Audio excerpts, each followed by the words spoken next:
prayer that I wasn't even planning on. I have a grandmother who's 98 years old, and she has gone through some cancer surgery and has been going through some radiation.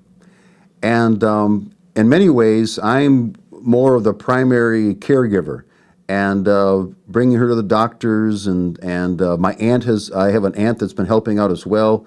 My grandmother lives with my mother, and who's 79, and but doesn't drive all that much, and so I've been taking her to Flint for radiation treatments, and the thing is if I didn't have this time off this past summer, I wouldn't have been able to do some of these things. And yet, see, the Lord knew about that ahead of time. Knew that how, to me, that was an answer to prayer. How it was all tied in together. Probably one of the fondest memories, and maybe one of the greatest memories I had in August, was when our family got together. And all 6 of us got together, and we like to do physical things. And so we went to West Virginia, never had been there before, and we went whitewater rafting, and we had a blast.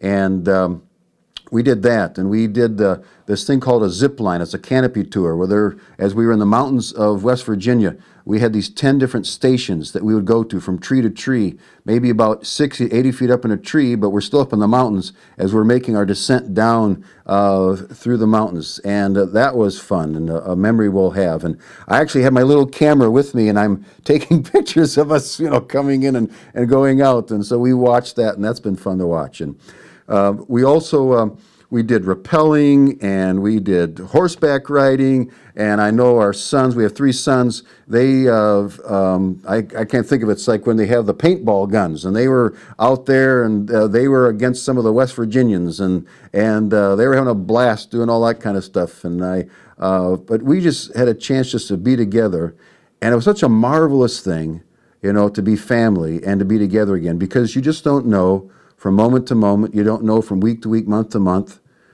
what might happen to a family member.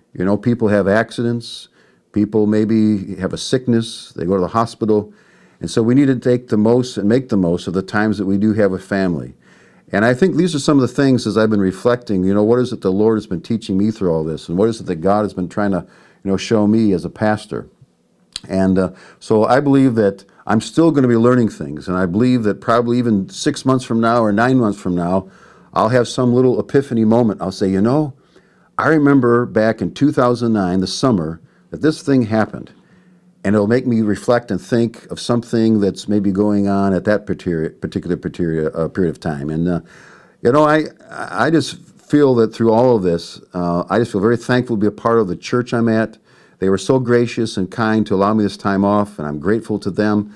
I just felt very blessed, very humbled, and we just hope that in the years that we have ahead, that the Lord will continue to use us in a positive way in ministry.